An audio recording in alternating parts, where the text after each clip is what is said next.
Welcome to today's lecture on International Women's Day.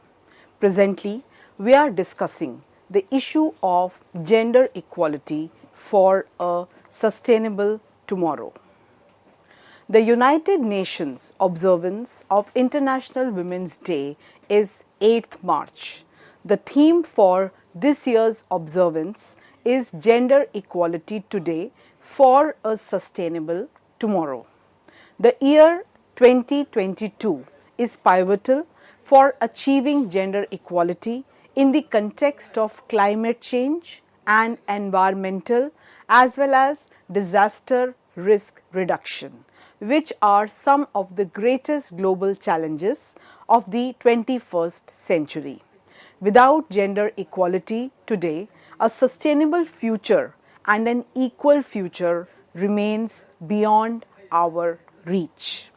This year's IWD observance is in recognition and celebration of the women and girls who are leading the charge on climate change adaptation and response, and to honor their leadership and contribution towards a sustainable future.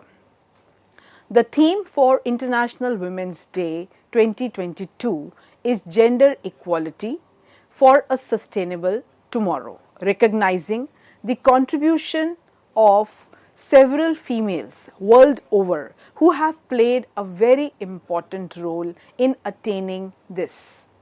The International Women's Day website, which says it is designed to provide a platform to help forge positive change for women, has chosen the theme Break the Bias and is asking people to imagine a world free of bias, stereotypes and discrimination. Purple, green and white are the colors of IWD according to the International Women's Day website. While purple signifies justice and dignity, green symbolizes hope, while white represents purity. The colors originated from the Women's Social and Political Union in the UK in 1908. Now, coming to the broad outline of today's lecture, I would be discussing several aspects associated with climate change and why there is a need to combine gender issues with problems of climate change.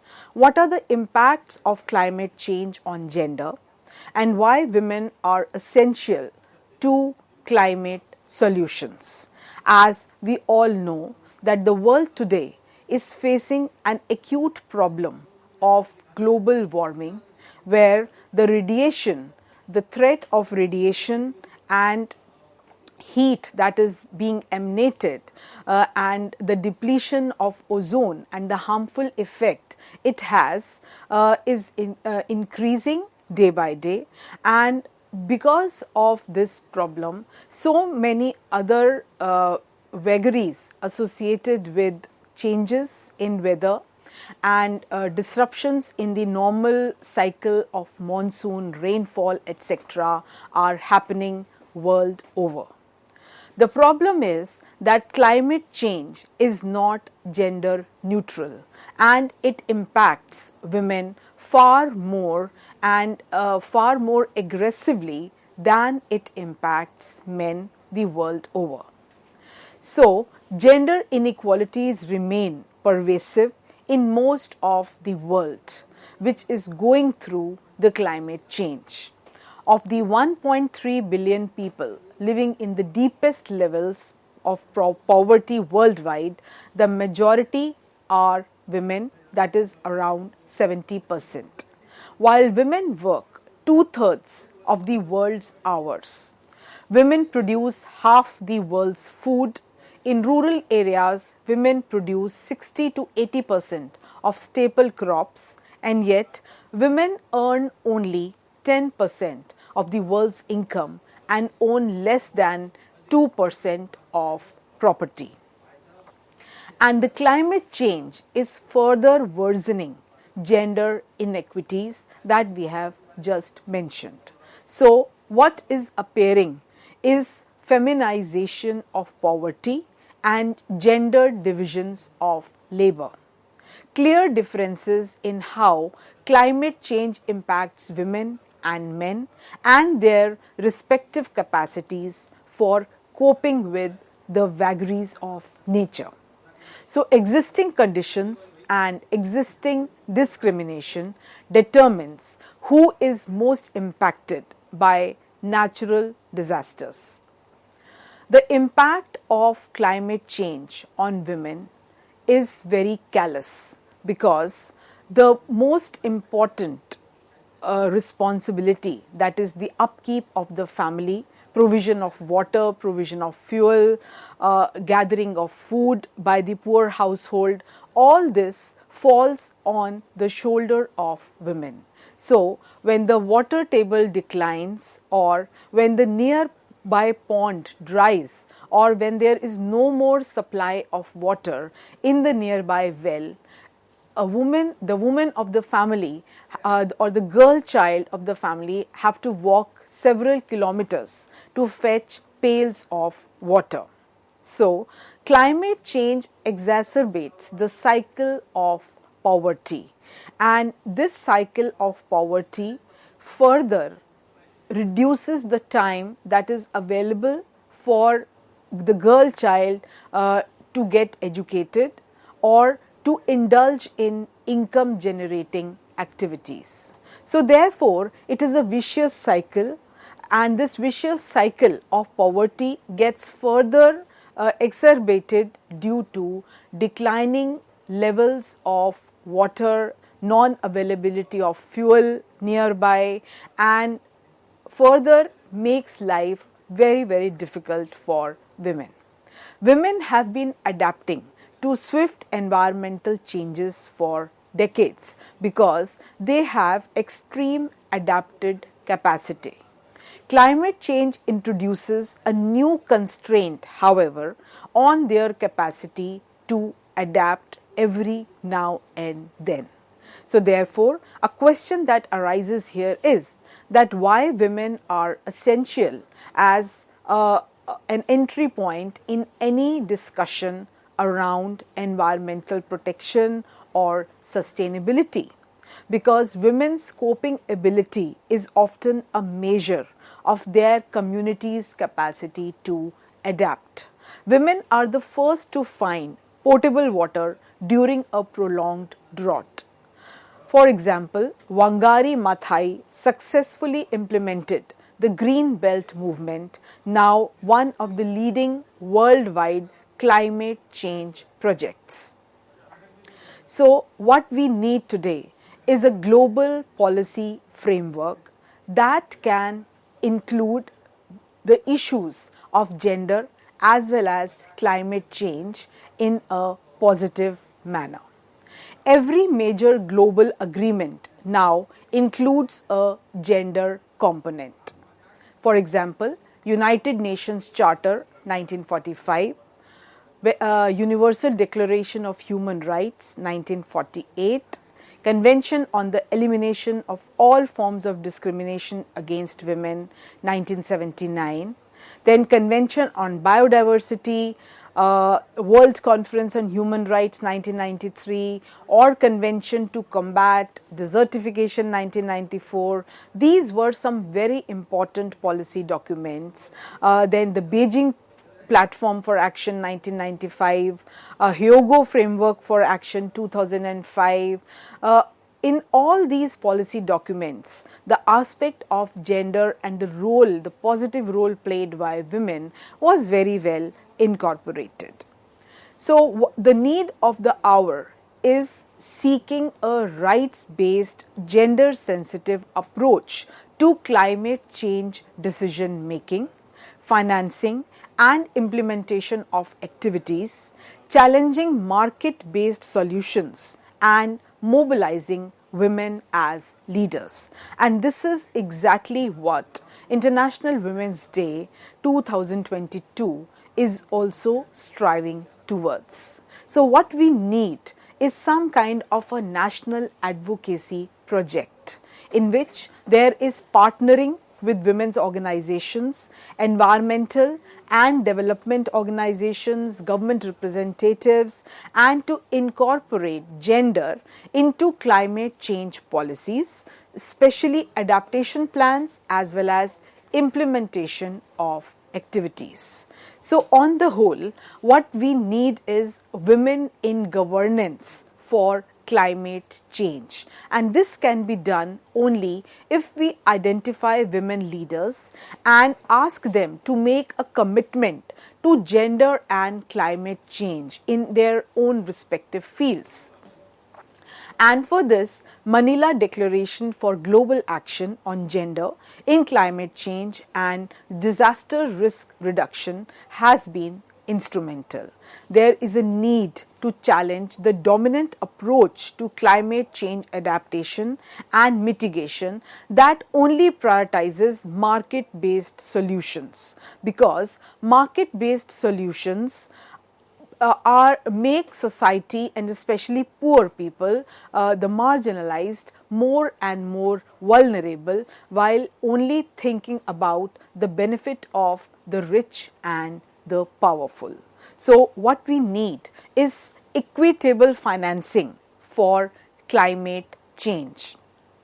Also, there is a need to bring women to global climate change negotiations.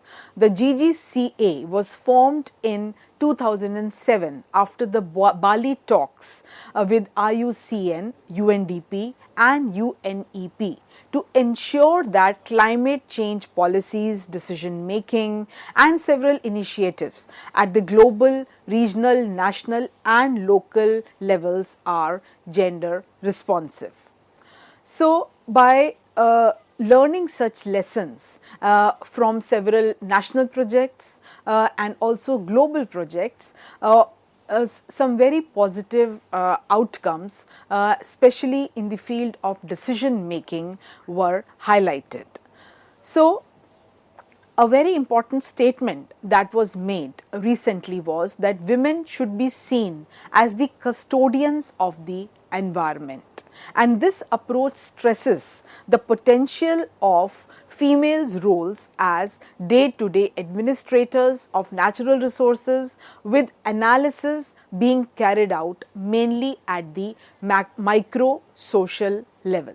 So, it is in this context that the household, the family, the domestic sphere becomes very important. It is maintained that women are the most affected by the energy crisis. Therefore, they should be considered as being the best placed to tackle and resolve this crisis. A very important aspect that needs to be discussed here is the interlinkage between gender and water. In urban and semi-urban areas in the developing world, women and children would not have to walk long distances, but waiting in line takes time. In densely populated slums such as India, waiting times at water kiosks for 1 to 2 hours is normal. And most of the fetching and waiting in urban areas is the responsibility of women and girl children. So, the 2006 Human Development Report concluded that there is a straight trade-off between time spent in school and time spent collecting water. And that is much less true for boys and for men than it is for girls and for women. So, the lack of reliable access to water and sanitation is a major contributor to continuing gender inequality in education and the opportunities that education could provide them. The failure of many community-based water resource management projects has been attributed to the exclusion of women and their traditional knowledge in water conservation. So, women must be perceived as pioneers in environmental conservation, and there are a number of examples that one can talk of, especially in context of India. It is important to recall the names of Indian women who have fought legal battles in the court of law for environmental protection. For example, Mrs. Sarla Tripathi of Indore, Kinkari Devi of Sirmoor district, Krishna Devi of Rajasthan, Medha Patkar, Tulsi Gowda, Almitra Patel, Thimmakka, L. Kangujam, and many more. Then who can forget the name of Gauri Devi associated with the famous Chipko movement, or Sunita Narayan and Vandana Shiva, and many more. Also, one can talk about several important movements that have been going on. For example, the Green Belt movement. The Nobel Prize winner Wangari Maathai founded this movement on the World Environment Day in 1977 by planting 7 trees in Maathai's backyard. And by 2005, 30 million trees had been planted by several participants in the Green Belt movement on public as well as private lands. Now, this movement led by Maathai focused on restoration of Kenya's rapidly disappearing forests as well as empowering the local rural women through environmental preservation, with a special emphasis on planting indigenous tree species. So thereby this not only generated employment, but it also kind of preserved the environment. Now, similar such examples can also be given for some other countries. For example, women movement against industrial pollution in Japan. In the 1950s, the Nakabaru Women's Society and Sanroku Women's Society protested loudly against pollution from several upcoming industries and power plants in the Tobata region.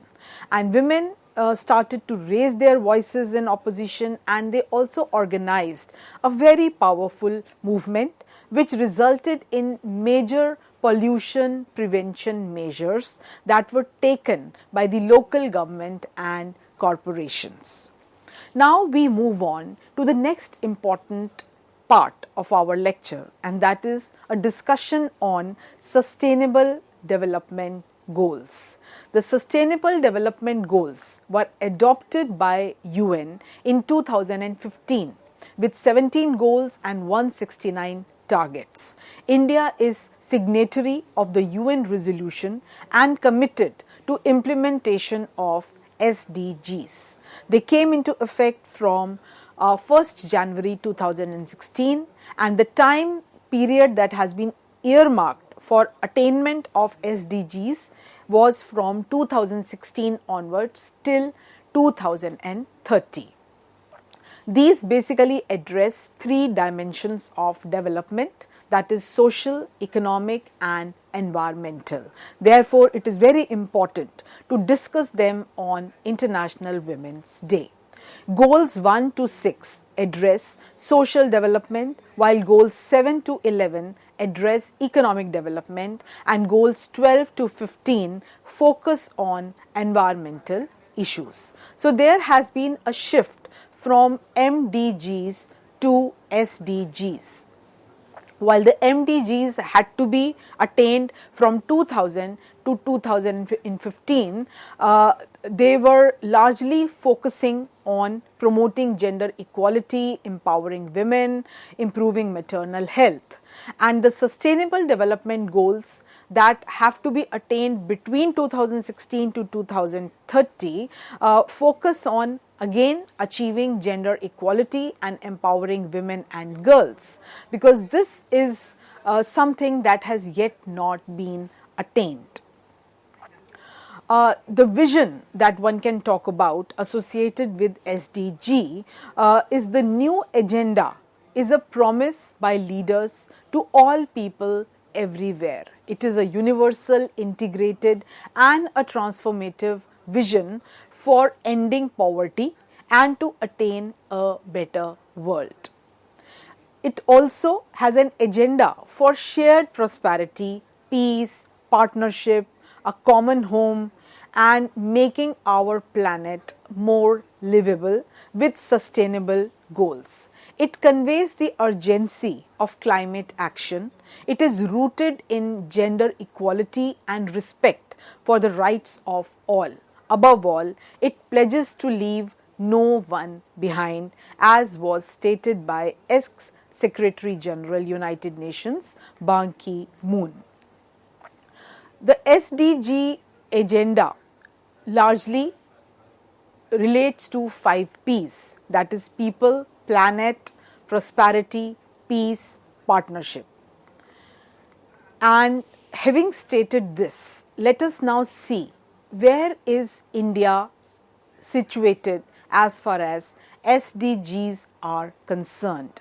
Why India could make or break the success of SDGs. If we speak about area, then India is the 7th largest country in the world and one of the most populous countries of the world, with a large number of population living below poverty line, which is nearly 1/3 of the world, and also with the problem of chronic malnutrition, issues of child marriage, maternal deaths, child deaths, and problems of open defecation. So, it is very, very important that our policy makers not only take these SDGs very seriously, but they also incorporate certain principles based on diversity as well as gender equality in order to attain these SDGs in a time-bound manner. Now, what are the data sources when we are talking about fulfillment of certain goals? Data for the indicator will mainly be sourced from national surveys like NSSO, NFHS, agriculture surveys, surveys on school education, forest surveys, sensors, agricultural sensors, then NCRB data, then data on disasters, administrative data, then MGNREGA, RTI data, etc.